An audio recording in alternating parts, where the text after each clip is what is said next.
দর্শক, বাংলাদেশের পার্বত্য এলাকা নিয়ে শুরু হয়েছে ভয়াবহ ষড়যন্ত্র। আমরা কতটুকু বুঝতে পারতেছি আমরা জানি না যে আমরা কত ভয়াবহ ষড়যন্ত্রের ভিতরে আছি এবং বাংলাদেশটা কিন্তু ভাগ হয়ে যাচ্ছে, বাংলাদেশের অঞ্চলগুলো চলে যাচ্ছে।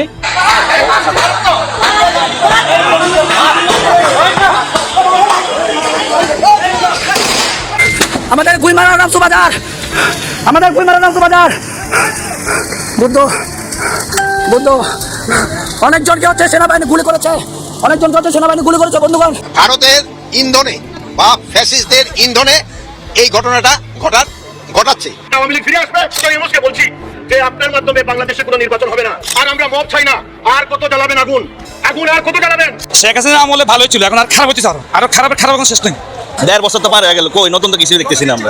আপনার দেখেন পেঁয়াজ, মরিচ, রসুন, আদা, রসুন সবকিছু আগের চেয়ে বাড়তি। আলহামদুলিল্লাহ আলহামদুলিল্লাহ আলহামদুলিল্লাহ। আজকে যে ঘটনা ঘটেছে সেই ঘটনা দেখে হিটলারের একটা ভবিষ্যৎবাণী আমার কাছে আজকে একদম চোখে আঙুল দিয়ে বুঝাইলে যেমন হয় ঠিক তেমনটাই প্রমাণ হলো। ডক্টর মোহাম্মদ ইউনূস এই কয়েক মাস যাবত নিজের যে বিভিন্ন সেক্টরগুলোতে অদক্ষ উপদেষ্টাদের কারণে যে সমালোচনার মুখে পড়েছেন, এগুলো সব কেটে যাবে। বাংলাদেশ রাতারাতি অনেক ঝামেলা থেকে মুক্ত হবে। এর দেরি আছে, বাট আজকের দিন আপনাদেরকে 100টা ঈদ মুবারক দিতে আসছে। Breaking news. প্রিয় দর্শক, দিন যত আছে ততই কিন্তু ডক্টর মোহাম্মদ ইউনূসের পায়ের নিচ থেকে মাটি সরে যাচ্ছে এবং গরম হয়ে উঠছে বাংলাদেশের রাজনৈতিক প্রেক্ষাপট। প্রিয় দর্শক, এবার শক্তিশালীভাবে মাঠে কামব্যাক করতে শুরু করেছে আওয়ামী লীগ। দেশের বিভিন্ন স্থানে প্রতিদিনই বিশাল বড় মিছিল করছে তারা, যেটা রীতিমতো কিন্তু সমন্বয়ক এবং ডক্টর মোহাম্মদ ইউনূসের হৃদয়ে কম্পন সৃষ্টি করছে। এদিক দিয়ে প্রধানমন্ত্রী শেখ হাসিনাকে দেশে ফেরানোর জন্য সকল প্রস্তুতি সম্পন্ন করেছে ভারত সরকার। প্রিয় দর্শক, কি ঘটতে চলেছে বাংলাদেশে আজকের এই ভিডিওটি সম্পূর্ণ দেখলেই সকল গুরুত্বপূর্ণ তথ্য জানতে পারবেন। তাই ভিডিওটি না টেনে একটি লাইক দিয়ে দেখতে থাকুন সকল গুরুত্বপূর্ণ তথ্যগুলো। আমাদের দেশে কিন্তু একটা এখন সনাতন ধর্মীদের একটা সবচেয়ে বড় উৎসব কিন্তু চলছে।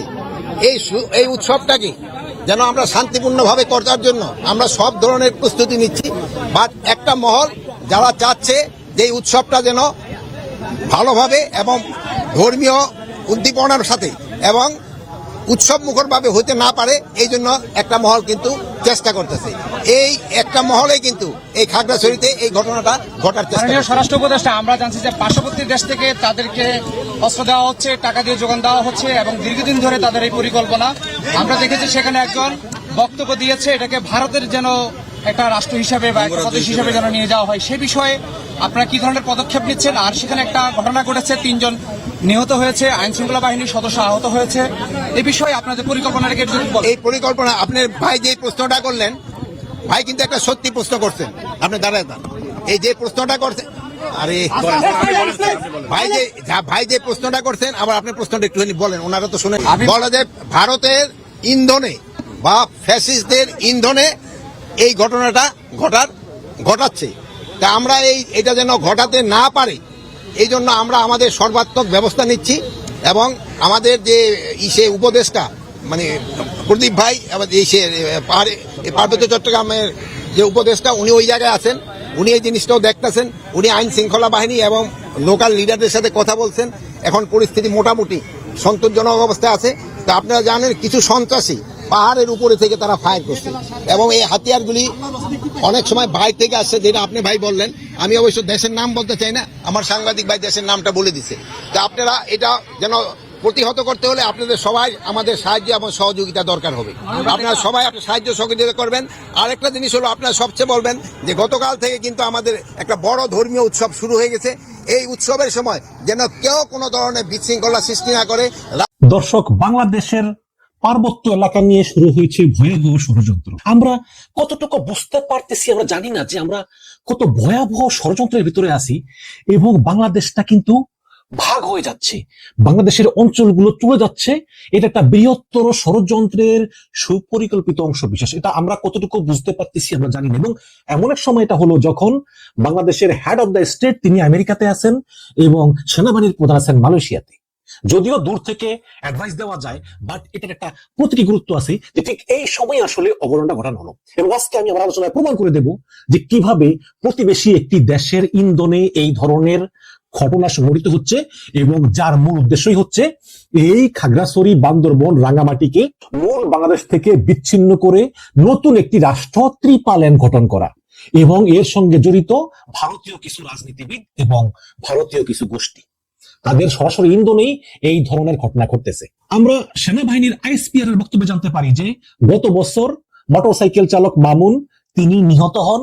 United People's Democratic Front UPDF নামে একটি সন্ত্রাসী সংগঠন, তারা এই রাঙ্গামাটিতে একটা সাম্প্রদায়িক একটা ঝামেলা করে যে বাঙালি পাইলি মারো, এই করো সেই করো। পরে তাদের সঙ্গে সেনাবাহিনীর সংঘর্ষ হয় এবং সেনাবাহিনীর সঙ্গে সংঘর্ষে 3 জন মারা যায়। এটা গত বছরের 19 সেপ্টেম্বর। এখন আবার তার 1 বছর পূর্তি। এই 1 বছর পূর্তি উপলক্ষে তারা ওই যে 3 জন মারা গেছে এই জন্য প্রতিবাদ মিছিলের আয়োজন করে এবং আবার ওই অনুরূপ যে ঘটনা যে বাঙালি পাইলি মারো, এই ধরনের ঘটনার পুনরাবৃত্তি ঘটে। তারপরে দেখেন 19 সেপ্টেম্বর, তার 2 দিন পর 23 সেপ্টেম্বর, খেয়াল করবেন সেখানে রাতে খাগড়াছড়ির সিঙ্গিনাল এলাকায় একজন স্কুল ছাত্রীকে ধর্ষণের অভিযোগকে আমলে নিয়ে সেই ইউপিডিএফ তারা আবার সহিংসতা শুরু করে। এখন একটা ধর্ষণ হয়েছে, ধর্ষণ কারোই কাম্য না, কিন্তু এই ধর্ষণ করেছে যেই বাঙালি স্বয়নশীল, এই স্বয়নচন্দ্রশীলকে সেনাবাহিনী গ্রেপ্তার করেছে এবং এই স্বয়নচন্দ্রশীলের সঙ্গে কিন্তু এই চাকমা সম্প্রদায়ের আরো অনেকে জড়িত ছিল, যারা এই সংঘবদ্ধ ধর্ষণের সঙ্গে জড়িত। তাদেরকে গ্রেপ্তারে কিন্তু কাজ চলতেছে এবং তাকে অলরেডি 6 দিনের রিমান্ডে দেওয়া হয়েছে। যে লোক ধর্ষণ করছে তাকে গ্রেপ্তার করা হয়েছে, গ্রেপ্তার করার পরেও এই ইউপিডিএফ এর সহিংসতা থামতেছে না। তারা যার পণ্যায় হামলা, আগুন লাগানো, লুটপাট এমন কোনো কাজ নাই তারা না করতেছে। এবং এই স্বয়নশীলকে গ্রেপ্তার করার পরেও ইউপিডিএফ এর অঙ্গ সংগঠন পিসিপি এর নেতা খানু মার্মা জম্মু ছাত্র জনতার ব্যানারে গত 24 সেপ্টেম্বর খাগড়াছড়িতে বিক্ষোভ মিছিল। খাগড়াছড়িতে সহিংসতা প্রতিবেশী দেশের ইন্ধনে হচ্ছে অভিযোগ স্বরাষ্ট্র উপদেষ্টার।